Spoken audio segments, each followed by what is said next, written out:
Wake up in the morning, feeling the weight of the world on my shoulders. I wanna move closer, but I don't control it. I know I've been trying, the door isn't open. I know it sound funny, but really though, in the beginning we really close. Now we just cruising up on the coast. Don't wanna lose you, I really don't. My God, I'm working so hard. I let my guards down and I'm feeling so far. You won't cut me off and I'm ready to grow and I'm ready to know you more. Please, I honestly say I'm mature. It ain't my decision, it's yours.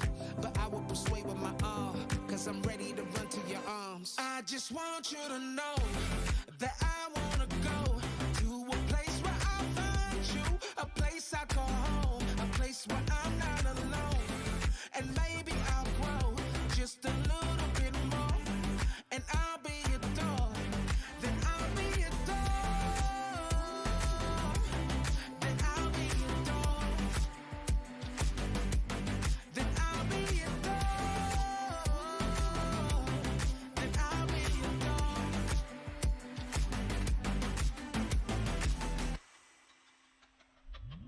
I go back and forth when I feel your presence. I'm above the world, there isn't much better. But then I fall levels and levels below it. Don't know where I'm going, don't know where I'm holding. I say I gave up, but I know I didn't. It's just my frustration, I'm only human. I act like I know what I'm really doing. As long as it's you that I'm really choosing. I will never give up, no, I wanna do it your way. You're the king of the world, only wanna do what you say. I know that it's possible to give back my heart to you. Do it that you choose. I just want you to know that I wanna go to a place where I find you, a place I call home, a place where I'm not alone. And maybe I'll grow just a little bit more, and I'll be adored, then I'll be adored, then I'll be adored, then I'll be adored, then I'll be adored. I know that you love me, I really do. Just wanna do right by you till it's through. Please don't ignore me, please just adore me. Wanna be closer to you. I just wanna make you happy. A shining light looking right at me. I give to you gladly, that's my reaction. I just want you to know that I wanna go to a place where I find you, a place I call home, a place where I'm not alone. And maybe I'll grow just a little bit more, and I'll be adored, then I'll be adored, then I'll be adored, then I'll be adored, then I'll be adored.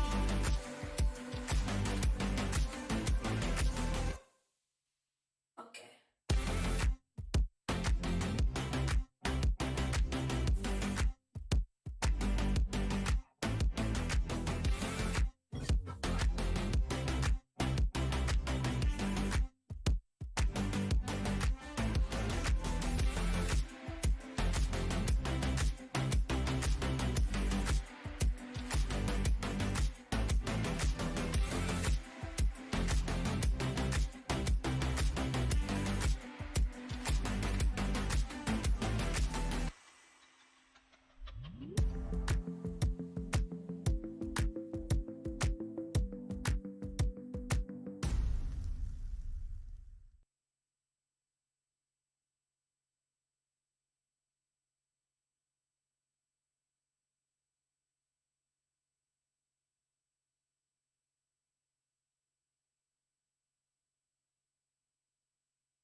What is going on, everybody? Episode 2 of Parents and Pennies.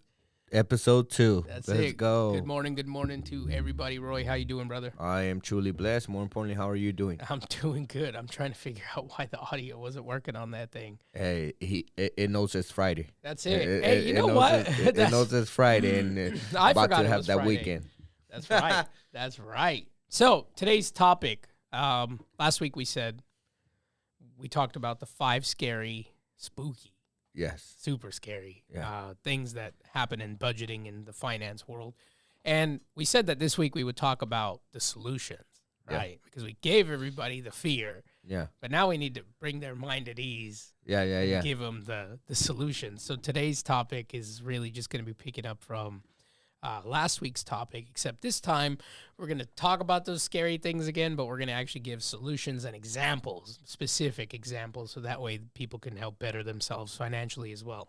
Well, before we start, last week, I was in the introduction and finding people to know about me, right? Now let's tell people about you. What do you do? Who's Art? And, what happened to his hair, and everything. So let them know what's up that way they know a little bit more about you, man. Yeah, well, I take after you being 6'5". That's right, man. That's right. And what happened to my hair? It got scared, dude. It got scared and it ran away. It heard about those facts we were talking about, and it fell off. I got 13 years in the finance industry. I used to manage a lot of money every day, and then I started this company, and we slowly transitioned from managing, 555 clients when I was by myself working at a financial institution to opening up MIT and Business Consultants, where we actively manage 200 plus clients at a time. We are the only licensed company in the country that has its own armed security division as well. And man, we're just here to provide information to the community so that they can better themselves and strive for their best version of themselves. That's really why I started this company, so that I could help the community be the best version of themselves. Well, you definitely have helped me and my family, so I'll let them know that I'm a client, and we became more than just friends, and it's only been more than about a year or so. So you've helped me a lot. So education and surrounding myself with the right people has helped me a lot. That's right. So I appreciate you. So let's start. Yeah, and by the way, I just want to say, when he says more than friends, he means we're like brothers. Yeah. Oh, my bad. I know you out there going, oh, what does that mean, more than friends? Yeah, man. We genuinely care about each other and our family. So that's right, bro. There's nothing but love at this table. That's right. So that circle. Let's talk about number one, the scary thing we talked about, which was number one, which was living paycheck to paycheck. And a lot of us have been there. I was there in the beginning of my career when I first started working at the bank. You mentioned you were there with your wife, and you guys were like, man, all the stress that came with that. And a lot of people listening, whether they're business owners or not, they feel the same way. Yeah. It's scary because the world hasn't made it easier to not live paycheck to paycheck. And with the rate of everything going up the way that it is, it's worrisome. And, a family has to decide whether they're going to feed themselves or if they're going to pay bills. No. It's like, it's a kind of a lack of a better word, a shitty place to be. So hopefully through these conversations, we can kind of help put some things into perspective so that you're not feeling that way. Well, even if you're new to the job industry, right, in the corporation side or just working, you just new to it. Yeah. Like, this is important. Don't fall into that bad habits, because as soon as you create those bad habits, that's what makes it even harder and more challenging. Right. And it only takes about a couple of years for you to be real deep into that hole. So, the hole's easy to dig. It's hard to get out of. Ooh, nice. Yeah. That's so important, and especially if you're doing it by yourself. Yeah. Right. It makes it even more challenging, more harder. So, yeah, that's so important for you to really understand the bigger picture of that check. Yeah. What is this check really going into? Yeah. Don't ever just say, F that, I'll do whatever I want. Yeah, YOLO. You only live once. Yeah. Everybody's always, I respect that mentality to a certain extent, right? But I always told people, okay, so what if you do wake up tomorrow? Yeah. Like, the world could end tomorrow. Sure. I mean, it could. but the probability of it ending is very unlikely. So Yeah. what happens when it doesn't? What do? You know what I mean? Exactly. And it's like, I think part of the issue is instant gratification, and we'll get into that because that's one of the topics when we talk about emotional spending. But like how you have a job, your paycheck has to have a job. Yeah. And if you start thinking of it like that, like not only do you have a job to make the paycheck, but you make your paycheck have a job too, where it's like percentage goes here, percentage goes there, which kind of segues into one of our solutions, which is like create a budget and know where your money is going, right? Yeah. So how do we do that? Example would be listing your monthly expenses. There's plenty of resources out there to download that are free, budgeting tools. There's plenty of apps out there. And finding out what your bottom dollar on the expenses that you have and what they actually go to. And then like from there, what you'd want to do is, okay, if I spend $2,500 a month and I make $3,000, then that extra $500 after all my expenses should be going into a savings account. Yeah. Because we want to get people away from being that, high percentile of Americans that don't have a savings account or don't have even $400 for emergencies. There are plenty of tools out there. There's apps out there. I mean, if in this day and age, people can't say that they didn't know. Yeah. You know what I mean? And what I mean by that is more like there's a million resources out there. You go on YouTube, there's a million things you can do. And the only thing I'll say is like the legitimacy of some of the advice that you're given is questionable, but it takes a sense of like self to be like, I don't like this about myself, or I don't like this about my situation. I have to put in work to change, right? Yeah. And you and I both know about that. There's things that we didn't like about ourselves and we changed it. Yeah. And we didn't change it because we wanted to change it. We changed it because we wanted to change it and we had to put in the work. Well, I think that's the bad perspective that a lot of people have is that, oh, it should be easy, right? Or it's going to come easy, or I don't have to put in that much work. Yeah. Everything that you got to do in life, got to put in work. Yeah. No matter if you're losing weight, how consistent, you got to put in work in the exercise, everything that you got to do for you to stay fit. It becomes a job. It becomes a job. Yeah. It becomes a habit. It becomes an investment. Yeah. Right? And, whatever you invest on, that's how much of a return you're going to get. Yeah. And if you don't invest on your paycheck, meaning where's this money going to go to? How many times have we gone to every month and said, where did that $200 go? Yeah. And it brings light to the dark too, where it's like, I can't tell you how many like budgets that I've had to do, whether they were personal or business or whatever, where it's like, I don't know where this money's going. And then you're like, well, it's going to restaurants. Yeah. It's going to this, it's going to alcohol, it's going to your hobbies, it's going to this. It's like, don't get me wrong, moderation, right? Like we talk about moderation. Everybody says it's good to have these things. But you have to know how much of those things you should be having. Like when 60% of your budget is going outside food, that's a problem. And, like I said, those are the same people that would be like, oh, I can't do it. Well, why can't you do it? Well, there's just no money to do it.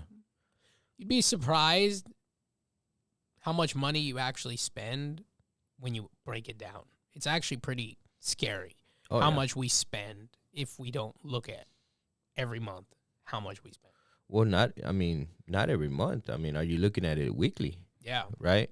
Are you just looking at your bank number, or are you looking at the details of the bank? Yeah. Right? That makes a big difference. Don't wait a month till you look in your bank statement. Look at it every week. Make it a habit. Even with your spouse or your partner, like every Sunday or every Saturday, like, hey, let's look at what we spent this week. Because everyone has to be on the same page. Yeah. And if you're not, then that's what creates issues, problems, challenges, and arguments. Because you're like, oh no, it's my money. Oh no, it's your money. Or it's our money. Yeah. Right? So I think that's very important to do when you have paycheck to paycheck right now, is like, let's really sit down and talk about what could happen if we don't. Yeah. And, seeking, like, if you've done the research and you feel like you still don't have an idea of where you're at financially, or you need that extra help, like, seek professional help. And although our firm is no longer really dealing in the consumer side, we created a Discord channel, a community for people to be able to come in and ask these questions. And, you know, between myself, between our staff, between people like Roy, you know, we're all there to help, and we're all, you know, and it's as simple as just joining that Discord channel and saying you came from Parents and Pennies. If that's the podcast you're coming from, you'll get put into the Parents and Pennies group with people like you, you know, who have a million questions and are just looking for guidance. And ultimately what we'd like for this community to become, on all the communities that we're building within this Discord, is a place where we can have somebody come in who specifically does that one thing. Whether it's like, if the guy focuses on debt reduction or a guy focuses on building people's credit, we're going to have them come in and do a free seminar for clients or for members once a month, because it's something that we're, you know, when we say we want to give back to the community for what's not there, we really mean it. It's just, we can't give you something that you're not actively seeking. Exactly. That's the thing, is I say to you guys, if you watch Men in the Middle podcast, I can't care more about your business than you do. I can't care more about you than you do. Yeah, man. That's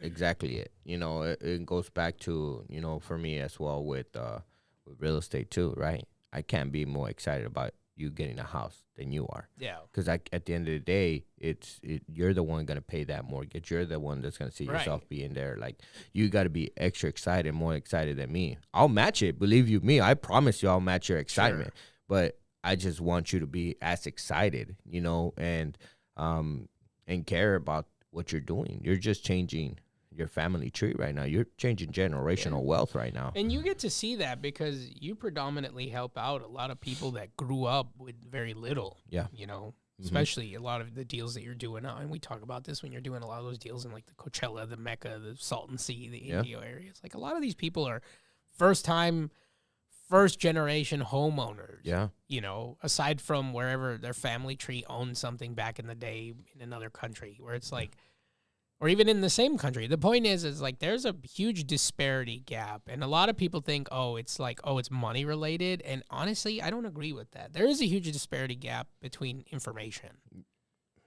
100%. And because everybody has the opportunity to make that money. Everybody has an opportunity to further themselves. The problem is they don't have a starting foundation. Yeah. You know, it's like, I can't tell you how many successful business people I've met who's like, my education only went up to the 4th grade. Yeah. You know, like, I came here from Mexico. My education was like 4th grade. And then I worked in the fields. Yeah. With my family, with 6 brothers and sisters. And it's like, that didn't stop that person. Exactly. And that's the problem, is like, there's a sense of like, if you wanted to change, you do whatever it takes to make that change. And the goal isn't always to become rich in wealth. It's to become rich in knowledge. And let me ask you this question, Art, because I believe if we ask 100 people this question, there's going to be 100 different questions. Oh, of course. Different answers. Is, what does wealth mean to you? Well, wealth, I mean, that's what it is. It's, you know, it's like, I don't know if you ever seen that interview with Bob Marley where he's like, "Are you a rich man?" And he goes, "What makes me rich?" He goes, "Do you have a lot of money?" He goes, "That's what makes you rich?" Yeah. Is money? He goes, "No, I'm not rich, but I'm rich." Yeah. You know, like, I have good people around me. And I think wealth, like, that speech is it's not a speech. It was just an interview that he did before he passed. And it's like, you have to look at it from a perspective. What do you find to make you wealthy? Is it money? Okay. If you don't have family, if you don't have friends, if you don't have loved ones, and all that you care about is money, then yeah, you're very wealthy. Yeah.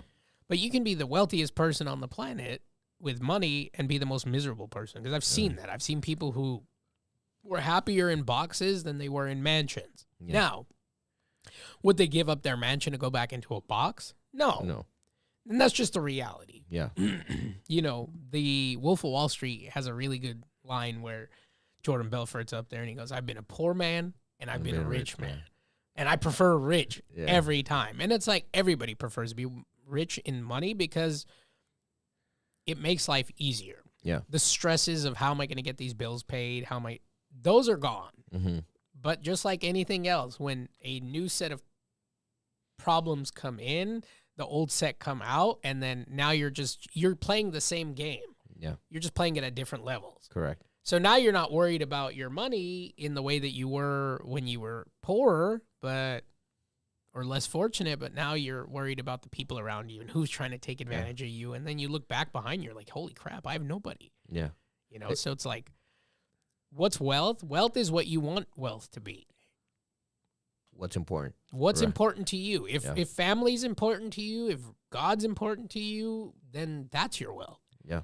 And you want to emphasize that as much as possible. If money's all you care about and things are all you care about, then that's what you'll focus on. But excitement with things go away. Yeah. Because we want stuff, and then once we get it, we kind of forget about it.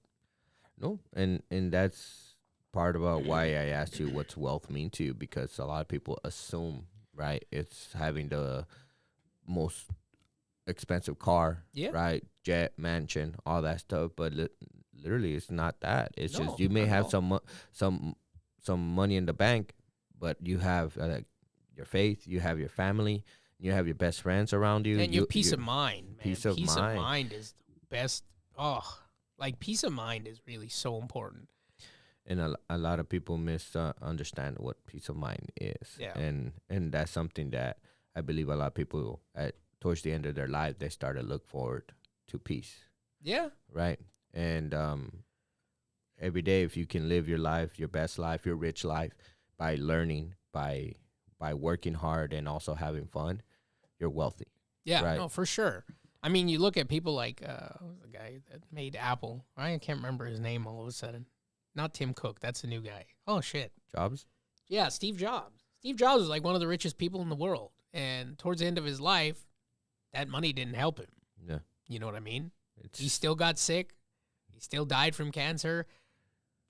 Do you think that he died wealthy?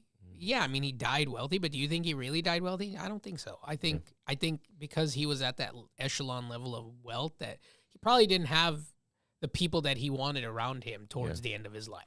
Oh. And it's finding that balance. It's like it's like everything. We have to find the balance in life where it's like some money is good, all the money is bad. But if you're the type that's like, I only care about the money, then that's great. That's your wealth. Continue to chase that dream, but it's lonely at the top. Well, you get, again, your circle, right? You're going to start surrounding yourself with people. Last week. Yeah, you're going to start surrounding yourself with people that are like-minded. And, if you're going to feel like, I want to be surrounded by people that are caring about me, not just because I have money. Yeah. Then you're going to start separating yourself with that, and you're going to start thinking differently. You're going to start investing time into finding that right people, the right friend, the right partner, right? Man, you telling you picked the wrong person, the wrong partner, spouse or husband. Yeah, it's over. Bro, it's over. You talk about 100% of your money. Now you talk about 50% of your money. Yeah. Right? Did you take your time? Right? You know what I mean? Like that's so important. Like sometimes we are not analyzing those things a little bit more, right? Into like what you're saying yes to, because this is long term, not short term. And a lot of times people just F it. Yeah. Right? YOLO. Or, fear of missing out. And then next thing you know, you're miserable. You're not happy. You're, negative 3 steps back. And then I have a client, and I'm hoping he doesn't watch this episode because he's going to call me like, F you, dude. That's not cool. I'm not going to use any names, but he has the biggest alimony payment I've ever seen in my life. Ever. In my entire life. I still have not come across it. And he got married, accumulated his wealth. I'm not even going to say how, but it was all legitimate. But he accumulated his wealth. He's a resident of the Valley, but he also, has multiple houses. And how much you think his alimony payment is a month? Ooh, okay. I'm telling you, it's the biggest I've ever seen. Every month for the rest of his life, how much you think he has to pay his wife? Oof. That's going to be interesting, but 10 G's? $236,000 a month. What? Yeah. What? No. Yeah. 230. Bro, you can buy a house in Salton Sea every month. Holy. crazy. Yeah, so he pays his wife 230 something thousand, and every month it kind of fluctuates, but it's between 230 and 250 every month. And she's like, she has multiple boyfriends, and she'll never get married to any of them because the moment she gets remarried, It's done. the alimony stops, yeah. and nobody who's with her wants her to get married because it's just the well that gives. Yeah. But you know, in the beginning, it was hard for that client because he's like, man, I have to give this chick literally $250,000 a month. Yeah. For nothing. Yeah. And, you know, he ended up moving on and found his peace, and he's still making crazy money. And he ended up getting with a beautiful woman, and I was worried for him, right? Yeah. Because he was moving quick. He's like, oh, I love her, and this. I was like, dude, please, like, just breathe for a second. We don't need two alimony payments of $250,000. And he goes, oh no, she's richer than me. And I was like, well, then Godspeed, brother. And he was right. Like, she was also a divorcee of a very wealthy developer. So it's like, it's just funny, you know. And no hate to our women out there. We all love you. There's plenty of successful women, but it's funny because I remember watching this. I don't remember what comedian said. He's like, did you ever look at the top 5 richest women and how they got their wealth? And it was all through divorce. Gotcha. And it's like, you know, we don't get that luxury as guys. And if you get that luxury as a woman, then hey, more power to you, I guess. But it's like, it's part of building your wealth is understanding who to build it with. Yeah. Because you may build this empire and it might get knocked over for something that shouldn't even have been knocked over. Yes. Yeah. No, it's so important, you know, and, you know, I know, again, guys, when we talk about this, we're talking about life experience, but also like, hey, you know, this is real stuff, like having the right people in your life. Yeah. You know, we're going to always go back to that circle. That circle is your partner is part of that circle. So don't make sure that you include them on all decisions, even though you might not have, be on the same page right there, but including them is going to allow this to process a little bit better. Yeah, I mean, including them is important, but I think there's also a factor of like, there has to be a captain and a co-captain. Yes. Because you can't two people can't drive a car at the same time. No. Maybe in separate cars, Yes. but not in the same car, right? So it's about understanding, like, what role do you play in your household? Like, my wife is a nurse. Yeah. So my wife will naturally take care of the health of the family. Yeah.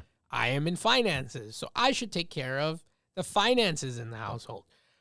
However, that doesn't mean I'm unaware of what's going on in the health department of our house and she's unaware of what's going on in the finance department. It's about, if you build a good team, you have to trust your teammates to do. I mean, you're in football.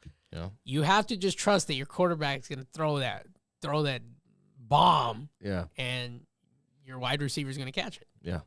Yeah. And because everybody knows their job. My job is to throw. My job is to catch. So I'm going to throw, and I'm going to trust that you're going to catch it. And he's like, I'll catch it, but I'm going to trust that you're going to throw it right. Yeah. It's the same thing with our household, where it's like, who's in charge of the money? Who's in charge of the house? Yeah. and not fighting that, like, not having that dynamic power struggle is really important too. But, you know, going into our second topic, which was building an emergency fund, right? Like, what's our solution to that? Start small. You don't have to have $1 million tucked away to have an emergency fund. Even $20 is an emergency fund. I have friends who keep $20 on them at all times. Yeah. Just because they're like, if I ever need gas, if I this or that, it's always in their wallet. If you're like, can I have $20 and it's the only $20 they have, they'll say no. One of the you know, I understand it now why my dad gave me a $2 bill. He's like, don't ever spend it. And I'm like, why? He's like, because that you will always have money in your pocket. Yeah. And I never understood it right there. Like, what? Don't spend it. But now I'm like, well, yeah, if I have $2 in my pocket, I will always have money in my pocket. Yeah. Right? But it was just something like things like that is what makes a difference. Again, everyone starts small. No one started big out of nowhere, right? And it's starting small, $20 a week. You know, like it says right here, after 2 months, you'll probably have $160. Yep. Yeah, and that's so important. Just those little wins will take you to the big win. And as you start making more money, getting promotion, or, you know, building a bigger business, you're going to start having that same habit. Yeah. But now instead of 20 a week, you're making it 50, 100, $200 a week. Now, before you know it, it's $800 a month, right? $1,000 a month that you're saving for your emergencies. It's so important for you to build little habits like that in the long run, it will create you to have a strong foundation. Right. An emergency fund is so important for that in your foundation. Right. And then, it's about setting goals too, where it's like, I did the $20 a week. After 2 months, I saved 160. Cool. I met that goal. Let's try to aim for more now. Let's try to save 300 on the next one. Right. So, and I think one thing we're not bringing up is accountability. yeah. Have someone in your life to hold you accountable. Do not pick your partner. Pick someone outside of that. Yeah. Right. Pick Art, me, right, or another friend, just to call you every week. Hey, did you save your $20? Right. Just that itself, having that phone call, that you're expecting that phone call will allow you to think twice before spending those $20. Because now, what am I gonna tell this person now? Hey, I had to spend it. Yeah. So I think holding someone accountable outside of you and your partner, it's gonna be so important for you to stick with it.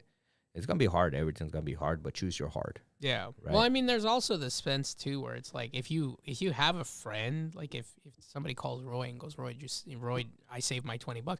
Maybe that might inspire you. You know what, bro? I'm gonna save $20 a week with you. Yeah. Just so we can do it together. And it's like, we in the gym, we call those accountability partners, or it's like, hey, dude, did you go to the gym? No. All right, well, we're going together. Yeah. Hey, dude, did you eat good? No. All right, well, you need to eat better on this next one. It's not easy. If it was easy, everybody would be rich. Everybody would be successful. Everybody would be happy. But it's not. It takes extra effort. And, another thing to do is pay yourself. When you get a paycheck, designate a portion of that paycheck to pay you. Fun money, bro. Fun money. And that's it. Once you run out, you're out. Yeah. That's it. You have $200 a month or $150 a week or whatever you can budget. That's where you find in your budget what's your fun money, right? Like, yeah. I can't give you that number because I don't know. Everybody watching has a different number. One thing I would tell you is what the quality of things is going to start being more important. Now, like I'll give you two different restaurants, right? In-N-Out versus Carl's Jr. 4 meals, right? But two different prices, bro. Yeah. Guess how much just the number one from In-N-Out, and how much would it cost? I don't know, $6, $7. Well, no, not necessarily. That was like 2 years ago, but I haven't eaten In-N-Out, dude. Don't do this to me. I'm starving. So more or less, for 4 meals, 4 number ones, you're talking about a good $45. Damn. Right? For feeding 4 on the family. Yeah. But doing that at Carl's Jr., it's costing about $65 to $70. Yeah, I know. And you're not even getting good quality. Exactly, bro. So also, start understanding which ones should be in your budget, right? Which ones are better for you as well. But hey, man, a good quality with In-N-Out, and also is $15, $20 less. Yeah. Like, okay, that's not. I can't. That's a non-negotiable from here on out, right? So those are things that sometimes we gotta start figuring out is which one is gonna feed my family of 4, but also like, hey, which one will keep us under $50? Yeah, because that will keep us coming.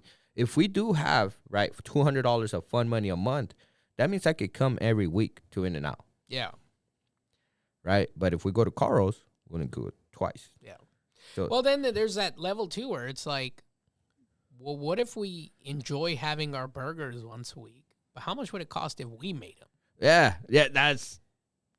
we're breaking it down now, right? We're breaking it down. There's always an optimal solution to everything. Well, I mean, I just went to go buy my ground beef, right? 1 pound of ground beef. It was costing $7. Yeah. It's 1 expensive. pound, Yeah, right? So if I buy 4 pounds, that's $28. $28 for 4 pounds. That means each individual in my family is gonna have more than enough of a burger, right? Yeah. And the buns cost about what, $5? Yeah, it depends what brand you get. But let's go. But yeah, let's say $5 for 9 buns. Okay. 12 buns. So now you get 2 each, right? Yeah, so you're good. Again, you had a month worth of meat stored away, and where it's like under $50-$60. Yeah. So there's optimal spends, right? And it's even like where you get your groceries. Like I could shop at Erewhon every day if I wanted to. And you know what I told the wife the other day? Because I went to Indio to, what's that big grocery store? It's not Costco. Winco. Yeah. Dude, I love Winco. Yeah. Winco is Winco like legit. good product, affordable. I got that same big log of ground beef at Costco. It was like $26. I got it at Winco. It was like $13. Yeah. Like, so I told Liz, I was like, I would rather drive an extra 30 minutes to save $100 every time we go shopping. Yeah. Because I drive electric. I don't care about gas. Even if I did pay gas, 30-minute drive is $5 of gas. I'll pay the $5 of gas. Yeah, I'm going to waste my time. I don't care. I'm spending time with my family. I'm spending time with my wife, my kids. That's 30 more minutes that we can talk. Yeah. There and back in the car. That's something about a distance or driving distance. It allows you to talk or listen to the right music with your family. Right. So you're right on point on that. So what is the third one?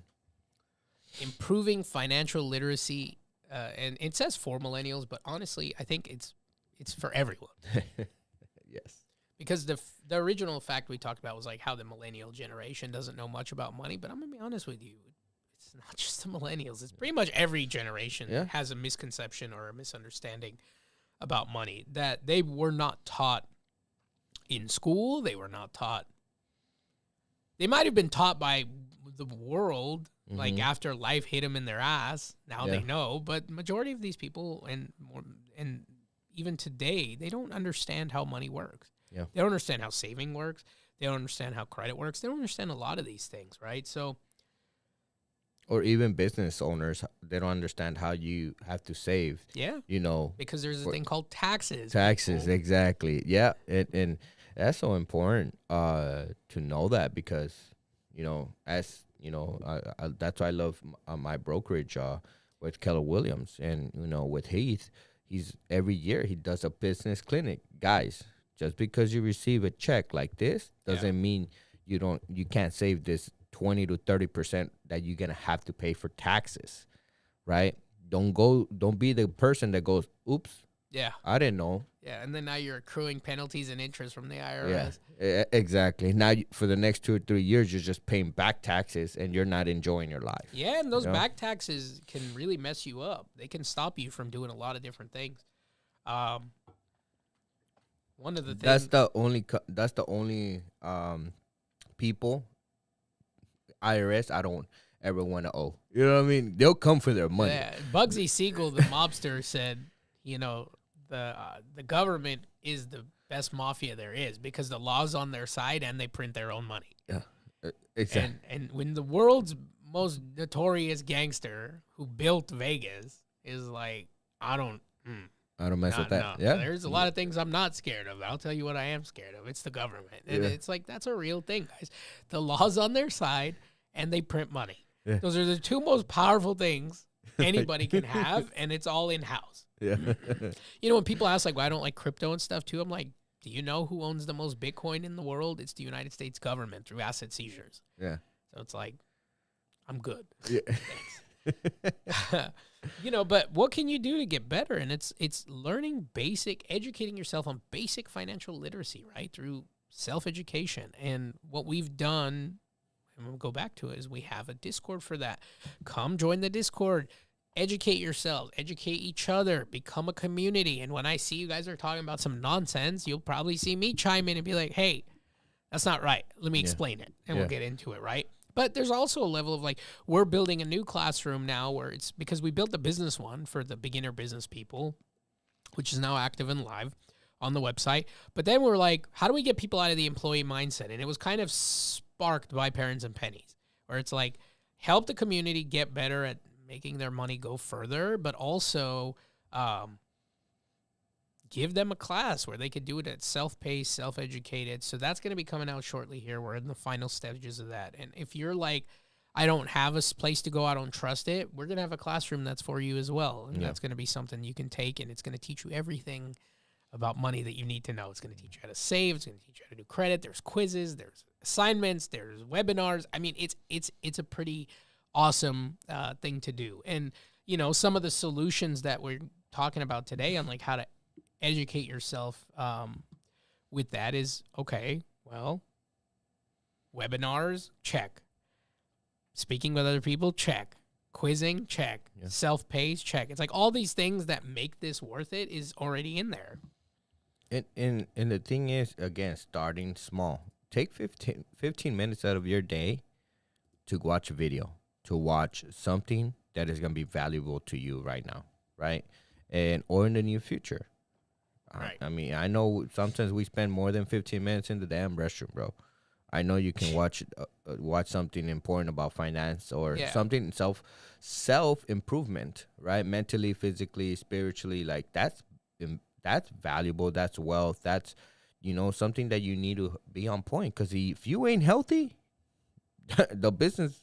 No, nothing's healthy. You're not healthy, nothing's healthy around you. And the thing is, too, it's like, understand that if anybody's claiming they can make you rich overnight, or if you take this one course, it'll change your life, it's just not that way. It's an amalgamation of a lot of things. Like you talked about reading, how you started reading, and it made you. Did the first book you read change your life? No, it was a multitude of books changing parts of your life. Yes. And you build it in such a clump where it's like, this book taught me that, this book taught me this book taught me that, and you put it all together and you hope that it teaches you something, You put it all together. Yeah, right? exactly. But that's important to have, man. And what's our next one?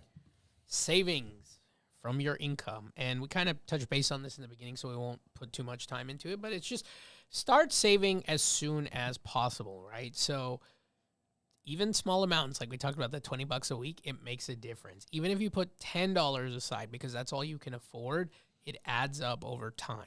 Yeah. There was a very interesting product I saw scrolling through Instagram or TikTok or one of these things, and I don't like social media, you know that, but the product was pretty cool. It's like a giant piggy bank, and it had dollar amounts. Mm-hmm. And you would put the dollar amount and then cross it off in the slot. Oh, okay. And then it was like $50, $5, $2, $20, $100, this many. And it was like, if you crossed everything off, you'd have $10,000.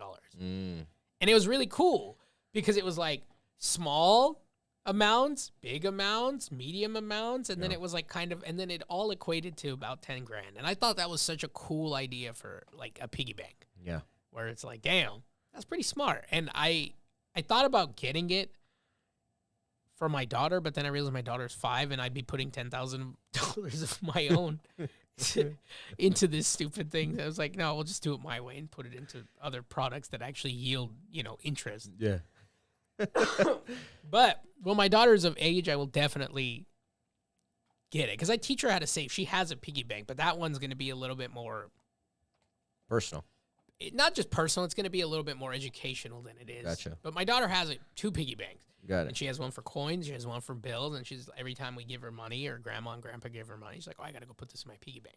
And then one of the tricks that we do, and this is something that if you're a parent out there or you have a young child with you, I don't even think I ever told you what we do, but we allow for her to save money, and then we then take the money that she saved for whatever she wants to buy, and we let her go up there and buy it, but then we replace that money in a savings account. Oh, gotcha. So she got the value of, I wanted this toy, it cost me $20. She got to do the transaction. She got to feel like she saved for it, and she understands the value of money.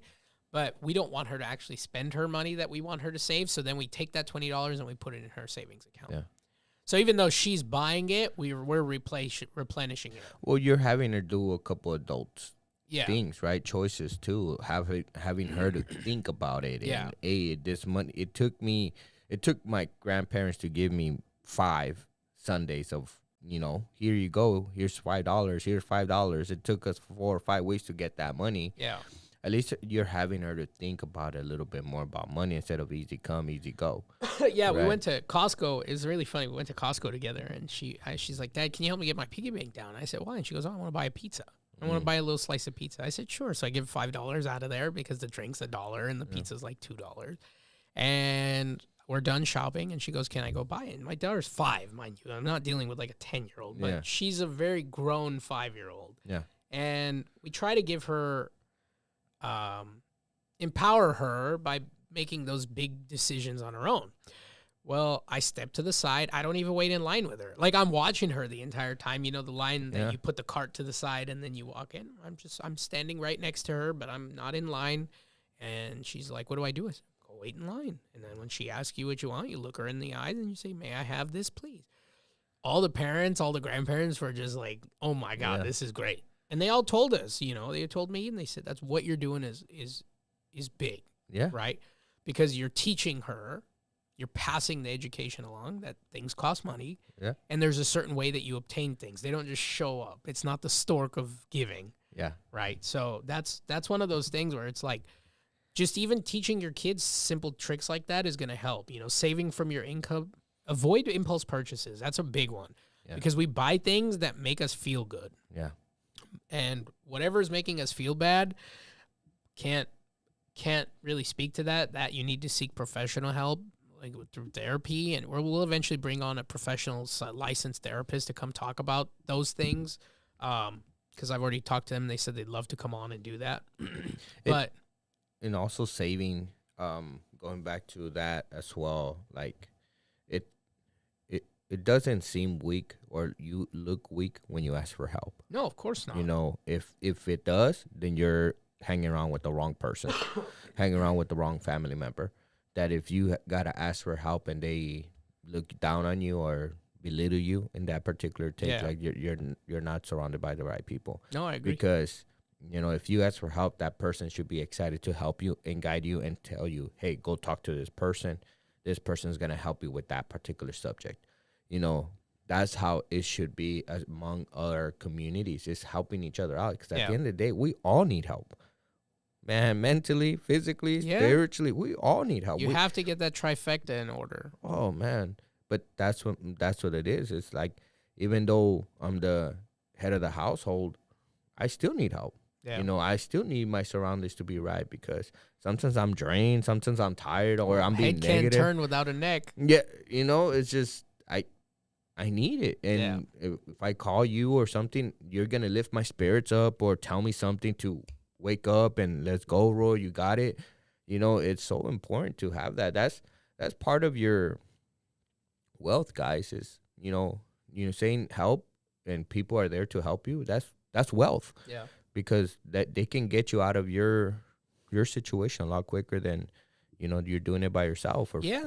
And I mean, I don't know if you watched last night's podcast, 2 nights ago podcast where we did Man in the Middle, episode 27. But I said, like, there's a level of the weight didn't start coming off me. 230 pounds didn't start shredding until I realized that I had a problem. Yeah. Until I realized the problem's me. And until I came to conclusion with what that problem was stemmed by, whether it was trauma or it was this or this or this, didn't make me weaker. It made me stronger. Yeah. Because I acknowledged what was my issue and I was able to finally find peace and work on it. Right? Yeah. So it's very important to understand that finding your weaknesses there's nothing wrong with that. It's dealing with your weaknesses where you have to move on to the next hurdle. And impulse purchases go hand in hand with that, where it's like you're spending money because you feel a certain way and you think it's going to make you feel better if you get this thing.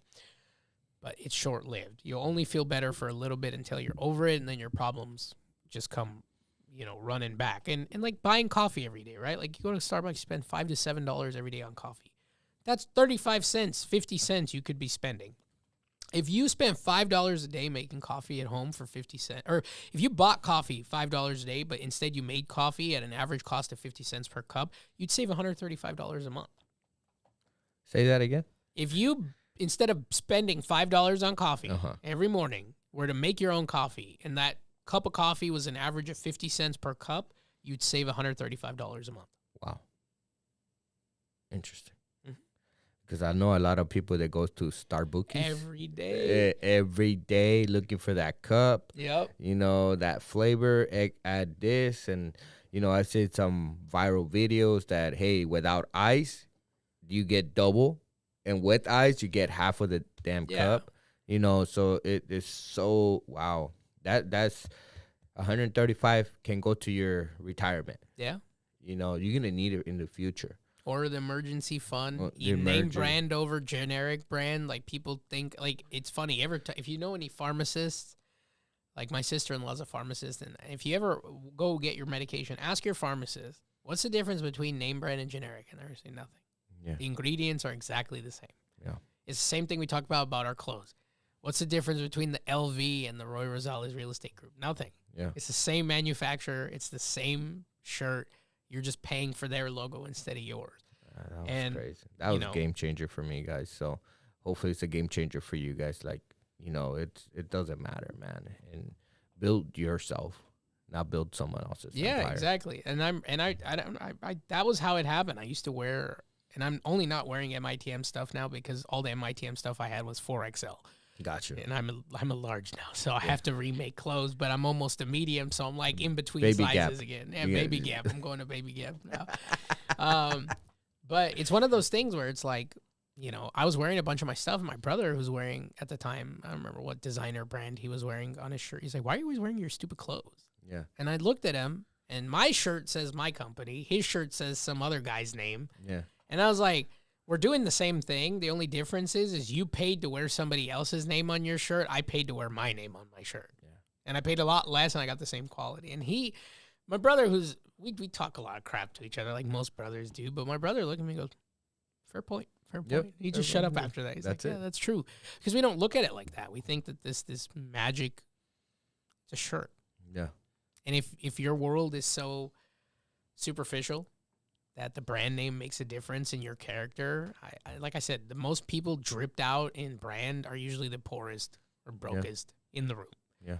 There's a funny meme, I don't know if you've seen it, Roy, where it's the two billionaires in a room together, and they're like, "There's not a Gucci belt on these guys." Yeah. It's like Bill Gates and somebody regular else. T-shirt. Yeah, just like khakis, Yeah. shirt, regular shoes. Sandal. You know what I mean? Like, yeah, man. Again, it's just seeing those things in real life makes you look at things different, or what you're being taught in a younger age, what it should look like, right? But in a way, you're like, that's not real. That's not real, right? Those in having millionaires or just wealthy people wearing whatever they want, they're confident with what they wear. Yeah, because they don't have to prove it to anybody. Exactly. They don't wear the big jewelry or anything like that. They have it, and they wear it when they need to, but it's not their whole persona. Yeah. They don't walk outside to go to the grocery store wearing millions of dollars in clothing. It's a waste of time. They're just going grocery shopping. And, segueing into our last topic, it's like saving for retirement, right? And we can't get too in-depth with this because this is one of those things that these are products that are vested and they're non-FDIC insured, and we're not giving you advice as to what you should pick and shouldn't pick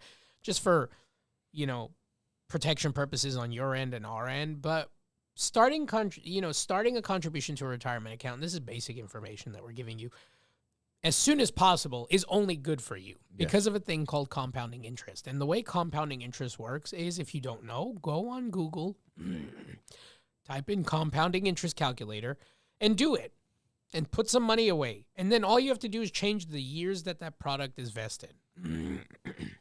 A 4-year difference, I did this with a client the other day, a 4-year difference between his 4-year-old and his 7-month-old, if he were to start the plan at like $150 a month. Shout out to Jose, by the way. Shout out Jose. The difference was $400,000. $400,000. Just because he started the account for his newborn versus his 4-year-old. Wow. Same amount vested, and I think it came out to like $91,000. No, $315,000. That was a different calculation. It was $315,000 over the course of like 30 years that he would put into an account. But it was going to yield for his kids like $1.1 million, $1.2 million. And when we did the same numbers, except I showed him the difference between his 4-year-old and his 7-month-old, the 4-year-old had $400,000 less than the 7-month-old did, and he didn't contribute $1 more. And when was that? What was that years accumulated? Under 30. So within 30 years, right? Yeah. Let's just within 30 years. Because she was 4, I said by the time she's 30, if you were to put this account, it was a 26 years for the daughter. That's 4, and it was 29 and 6. So just to accumulate a little bit better, right? To better math. So $150 a month, correct? Well, that was the initial contribution, but there was like a starting amount too. That's why I don't remember the exact numbers, but just going into it, like if anybody listening goes into like a amortization calculator or not amortization, goes into a compounding interest calculator for like any sort of retirement product, like a mutual fund or 401k or whatever, put in numbers and just change the dates of how long the accounts go. So, just to 150 times 12, which is a year. Yeah. Is $1,800. Sure. All right. So 1,800 times 30 years is 54,000. So So depend. I'll take that number and do it right now. Okay. So let's assume you have $5,000 cash. You put 5,000 into it, right? And we say 30 years. And the average, I'm going to use mutual fund in this case. The average mutual fund yields you between 9 and 12% annually. Nice. But they're all different. So again, don't hold me to it because every performance is different, and that's something that you have Every to pick day the changes. right. Yeah. Right, but you start with 5,000. You put $150 into it annually. Let's say you get a rate of return at 11%, right, in between 9 and 12, and you have a 30-year grow, right? So you would have contributed $4,500. Oh, that was annually. Sorry, not monthly. Yeah. So if you contributed monthly $150, you would have contributed $54,000, but your mutual fund on an 11% rate of return for 30 years would now be worth $554,218. Just in compound interest alone, you would have earned $495,218. Just by contributing 54 grand and 5,000 up front. So but now I want to point out, so like this is 30 years to grow, let's say 34 years to grow, like in that same thing, right? So nothing's changed. Well, actually we'd have to do 26. So 26, if 26 years to grow would make you 351,849 off that 54. Change that to 30, now you're at 554. Wow, that's so it's 200,000 more. Just in those 4-year difference, where it's like starting your kids as soon as possible, or even your young ones. It's the sooner the better. When we were at that seminar where we did at the in Coachella, where one of the parents was like, "Well, it's too late for me." Yeah. I don't know if you remember him talking, and he's like, "Oh, I wish I would have known this when I was big. It's too late for me because I'm already 50." I'm like, "It's not too okay." I said, "How old's your daughter?" Yeah. 3. Cool. So it's too late for you. Why is it too late for her? Exactly. But that's that mentality. I can't stand it. Where it's like, why are you're out of the game, so everybody around you's out of the game. You're out of the game. Educate your kids. You know, but I can't do it. Okay. What about these other 2 young kids you have right next to you that are your children? What's their excuse? Yeah. There is none. And, you talk about have a living legacy, and then once you leave, right? Like that's part of it, man. Like if you have nothing to give them, right? Nothing to leave them. But if you just invest this amount of money for the next 30 years for your kids, not someone else's kids, your kids, right? They can become millionaires by the time they're 30. Like assuming you do the right numbers and the right figures, but even $150 a month, most people can afford to do that if they're saying it's for my kid. Yes. If you stop drinking coffee, remember we talked about saving $150 a month in coffee? Imagine you stopped drinking Starbucks and you started putting $150 away for your child or for yourself or whatever. Yeah. In that time frame, you would have only invested $50,000, which is the price of a medium level car. Yeah. You would have over $500,000. That's where that people need to understand. Yeah. It's a long-term thing, but also like this is where you can help your child. This is where you can help your significant other, right, in the long run. And another thing I always tell people is how much more time do we have? We're almost done here. Okay. So I always tell them, like, look, maybe we don't have retirement money, but guess what you can do if you buy real estate? That's your retirement. That's your retirement money, right? Because, after 2 years living in your primary residence, if you're married, up to $500,000 will not be taxed.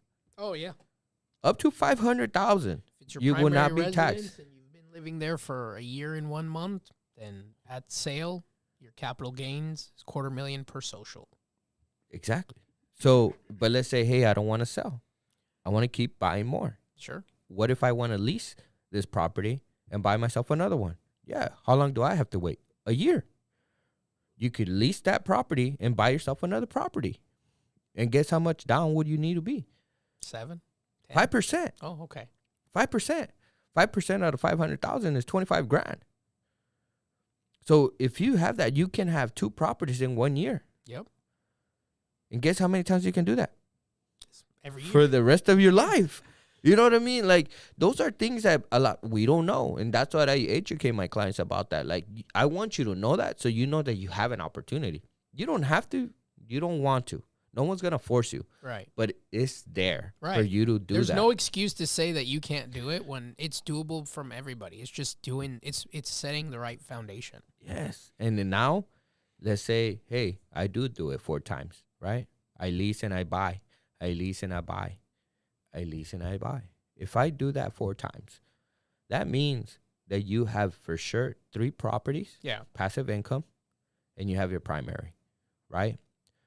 At the end of the day, you go 30 years, all those 4 will be paid off. Yeah. How much is rent right now for a 3-bedroom, 2-bath? $3,000. 3 grand. So on your passive income properties, that's 3,000. That's 9 grand that you're getting passively every month, aside from your business or where you work. Yeah. 9 grand. What would 9 grand do for you right now, just by doing what you already do? I mean, it would do a lot, even if you didn't make a profit on it. Like, as long as it pays itself, it's still worth it. It's still worth it. As long as it's paying itself, it's still worth it. That's the thing. And let's say, hey, Roy, I want to sell them. I want to sell all my passive income properties because I want to leave it to my kids and I want to have some more money for retirement. Okay. If each property costs $500,000, 500, that's 1.5 mil, which you'll be taxed on, but you still retire a millionaire. Yeah. And then there's ways to avoid that too. You could do a 1031 exchange and buy something bigger, but we'll get into that into another day. But, I wrapping things up here, we're an hour in. It's like there's solutions. Yes. There are solutions to these scary facts that we were talking about. And we got to share some of those with you today. And we want to thank everybody for tuning in, and anybody who's going to check this out during the day while they're on YouTube and scouring through. We know we don't get much of a live audience around this time because everybody's in the middle of their work day. Yeah. But just know that, we're here for you. Join that. I'm going to say it again. I'm going to keep saying it every day. Join that Discord. Let's build this community out. Let's build that community where everybody's like-minded and you get that support. You may not have that support in your household, but there's going to be, there's a world of people who are just like you, and all it's going to take is you clicking that button to join that community. And it's free. And put on your comments, right? Write a question. Yeah. What would you like to know? Is it true? Is it not true? Right?